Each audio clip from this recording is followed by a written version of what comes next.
A conceptual model is a model made of the composition of concepts, which are used to help people know, understand, or simulate a subject the model represents. Some models are physical objects, for example, a toy model which may be assembled, and may be made to work like the object it represents. The term conceptual model may be used to refer to models which are formed after a conceptualization or generalization process. Conceptual models are often abstractions of things in the real world, whether physical or social. Semantics studies are relevant to various stages of concept formation and uses semantics as basically about concepts, the meaning that thinking beings give to various elements of their experience. Models of concepts and models that are conceptual. The term conceptual model is normal. It could mean a model of concept, or it could mean a model that is conceptual. A distinction can be made between what models are and what models are models of.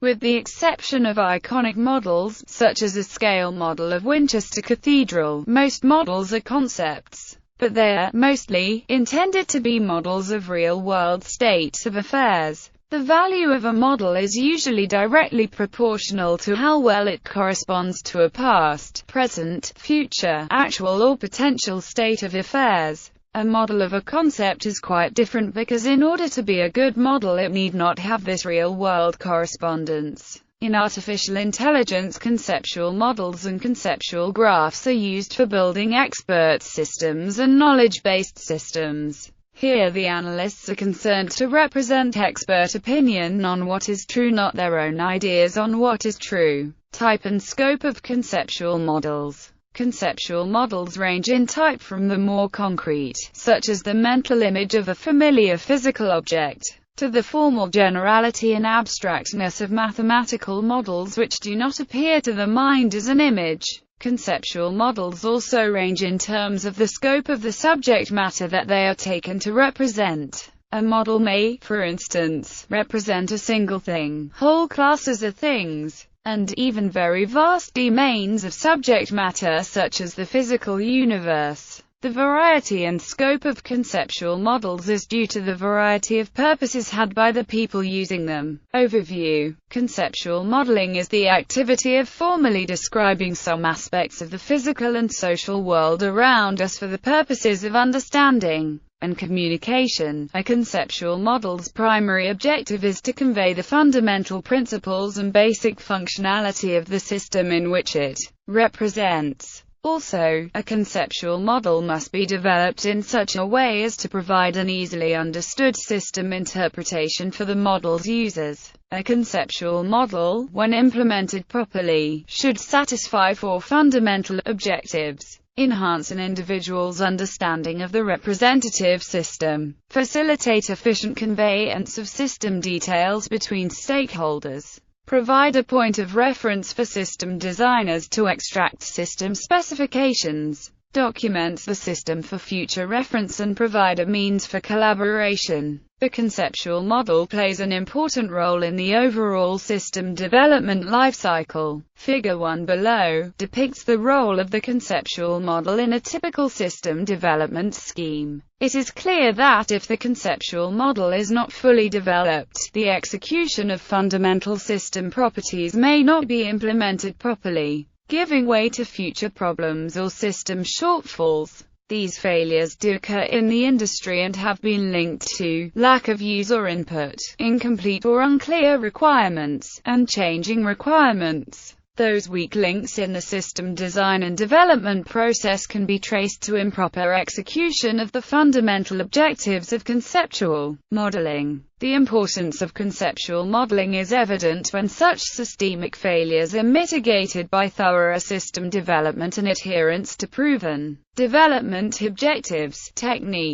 Techniques as systems have become increasingly complex. The role of conceptual modeling has dramatically expanded. With that expanded presence, the effectiveness of conceptual modeling at capturing the fundamentals of a system is being realized. Building on that realization, numerous conceptual modeling techniques have been created. These techniques can be applied across multiple disciplines to increase the user's understanding of the system to be modeled. A few techniques are briefly described in the following text, however, many more exist or are being developed. Some commonly used conceptual modeling techniques and methods include workflow modeling, workforce modeling, rapid application development, object role modeling, and unified modeling language. Data flow modeling. Data flow modeling is a basic conceptual modeling technique that graphically represents elements of a system. DFM is a fairly simple technique, however, like many conceptual modeling techniques, it is possible to construct higher and lower-level representative diagrams.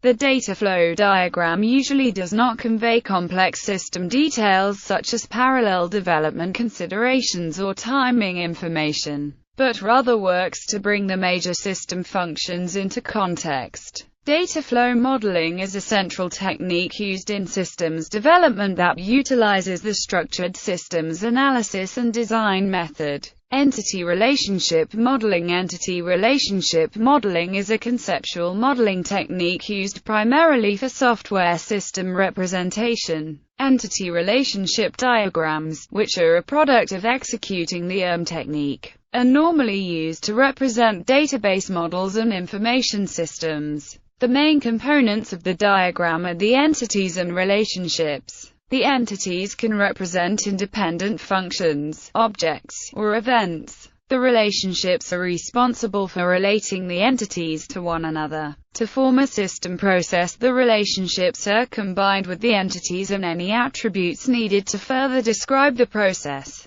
Multiple diagramming conventions exist for this technique, IDEF1X, Berkman, and Express, to name a few. These conventions are just different ways of viewing and organizing the data to represent different system aspects. Event-driven process chain. The event-driven process chain is a conceptual modeling technique which is mainly used to systematically improve business process flows. Like most conceptual modeling techniques, the event-driven process chain consists of entities, elements and functions that allow relationships to be developed and processed. More specifically, the EPC is made up of events which define what state a process is in or the rules by which it operates. In order to progress through events, a function, active event must be executed. Depending on the process flow, the function has the ability to transform event states or link to other event-driven process chains. Other elements exist within an EPC, all of which work together to define how and by what rules the system operates. The EPC technique can be applied to business practices such as resource planning, process improvement, and logistics. Joint application development. The dynamic systems development method uses a specific process called joint application design to conceptually model a system's life cycle. JAD is intended to focus more on the higher-level development planning that precedes a project's initialization.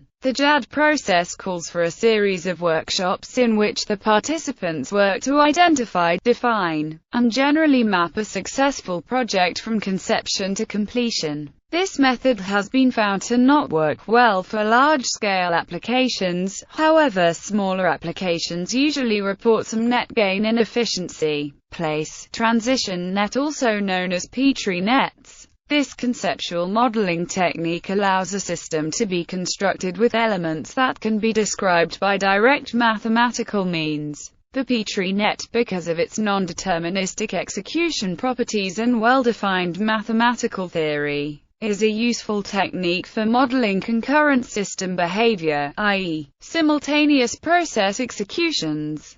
State transition modeling. State transition modeling makes use of state transmission diagrams to describe system behavior. These state transmission diagrams use distinct states to define system behavior and changes. Most current modeling tools contain some kind of ability to represent state transition modeling. The use of state transition models can be most easily recognized as logic state diagrams and directed graphs for finite state machines. technique, evaluation, and selection. Because the conceptual modeling method can sometimes be purposefully vague to account for a broad area of use, the actual application of concept modeling can become difficult. To alleviate this issue, and shed some light on what to consider when selecting an appropriate conceptual modeling technique, the framework proposed by Gemeno and Wand will be discussed in the following text. However, before evaluating the effectiveness of a conceptual modeling technique for a particular application, an important concept must be understood. Comparing conceptual models by way of specifically focusing on the graphical or top-level representations is short-sighted.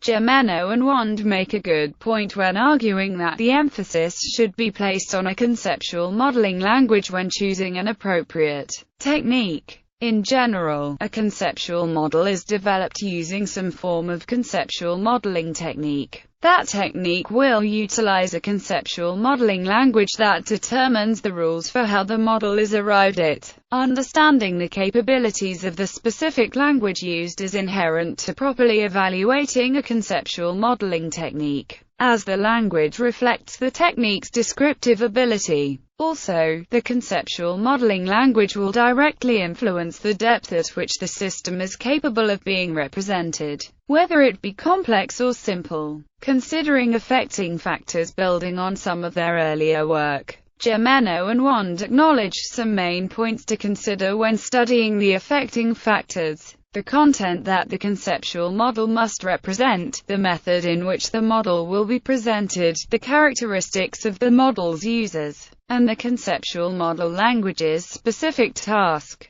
The conceptual model's content should be considered in order to select a technique that would allow relevant information to be presented. The presentation method for selection purposes would focus on the technique's ability to represent the model at the intended level of depth and detail. The characteristics of the model's users or participants is an important aspect to consider. A participant's background and experience should coincide with the conceptual model's complexity. Else misrepresentation of the system or misunderstanding of key system concepts could lead to problems in that system's realization. The conceptual model language task will further allow an appropriate technique to be chosen. The difference between creating a system conceptual model to convey system functionality and creating a system conceptual model to interpret that functionality could involve two completely different types of conceptual modeling languages.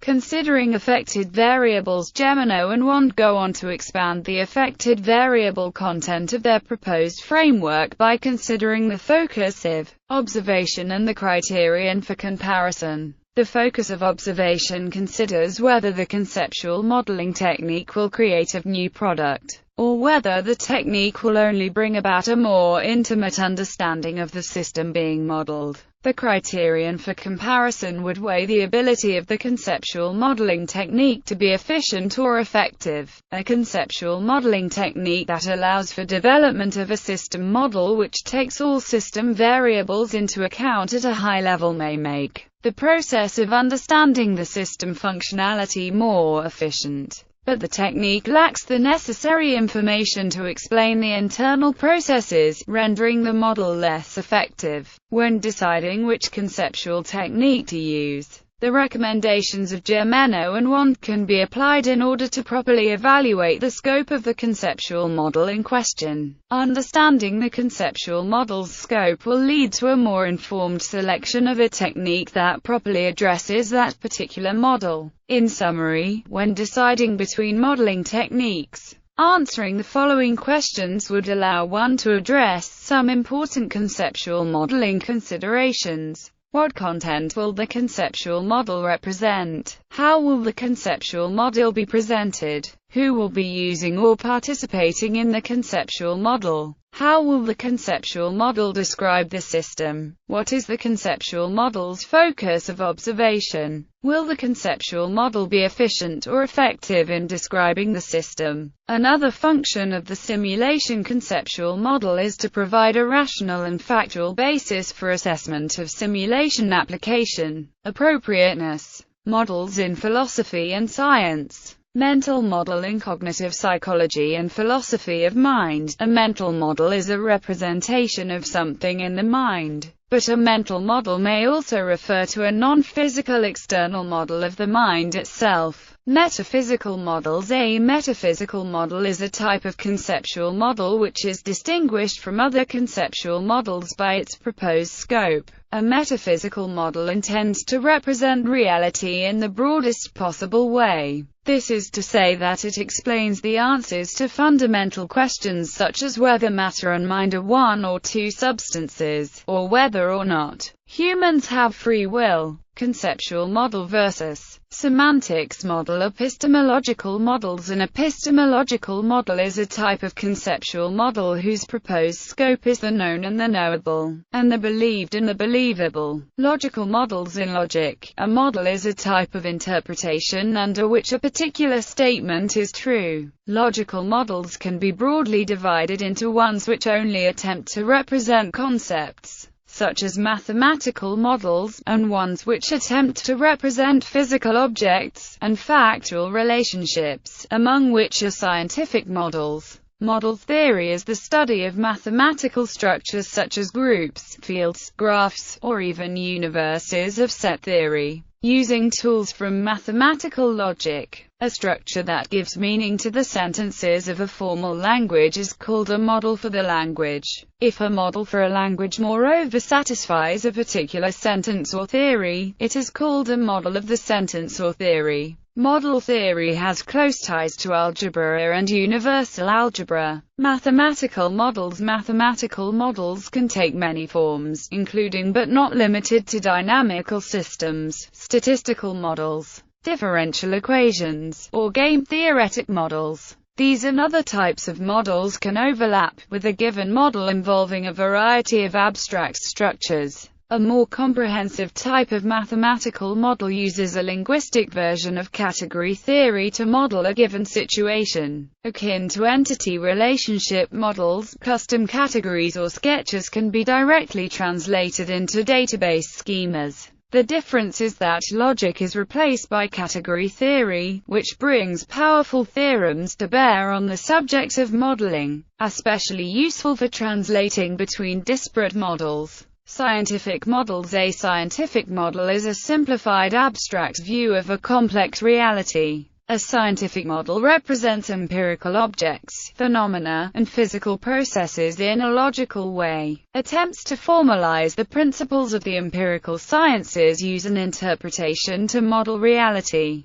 In the same way logicians axiomatize the principles of logic. The aim of these attempts is to construct a formal system for which reality is the only interpretation. The world is an interpretation of these sciences, only insofar as these sciences are true. Statistical models. A statistical model is a probability distribution function proposed as generating data. In a parametric model, the probability distribution function has variable parameters, such as the mean and variance in a normal distribution, or the coefficients for the various exponents of the independent variable in linear regression. A non-parametric model has a distribution function without parameters, such as in bootstrapping, and is only loosely confined by assumptions. Model selection is a statistical method for selecting a distribution function within a class of them, e.g., in linear regression where the dependent variable is a polynomial of the independent variable with parametric coefficients. Model selection is selecting the highest exponent, and may be done with non-parametric means, such as with cross-validation. In statistics there can be models of mental events as well as models of physical events. For example, a statistical model of customer behavior is a model that is conceptual, but a statistical model of customer satisfaction is a model of a concept. Social and political models. Economic models. In economics, a model is a theoretical construct that represents economic processes by a set of variables and a set of logical and/or quantitative relationships between them. The economic model is a simplified framework designed to illustrate complex processes, often but not always using mathematical techniques. Frequently, economic models use structural parameters. Structural parameters are underlying parameters in a model or class of models.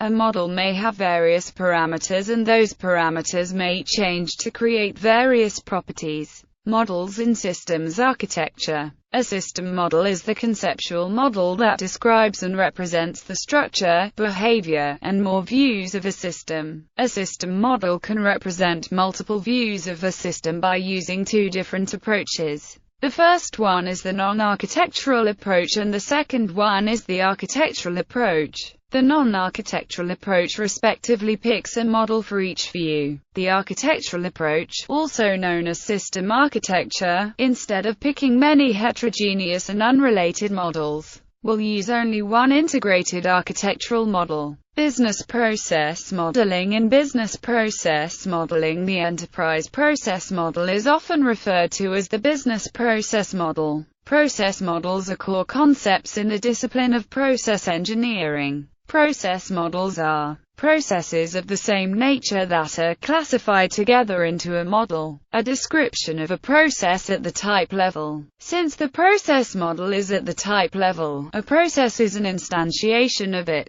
The same process model is used repeatedly for the development of many applications and thus has many instantiations. One possible use of a process model is to prescribe how things must, should, could be done, in contrast to the process itself, which is really what happens. A process model is roughly an anticipation of what the process will look like. What the process shall be will be determined during actual system development.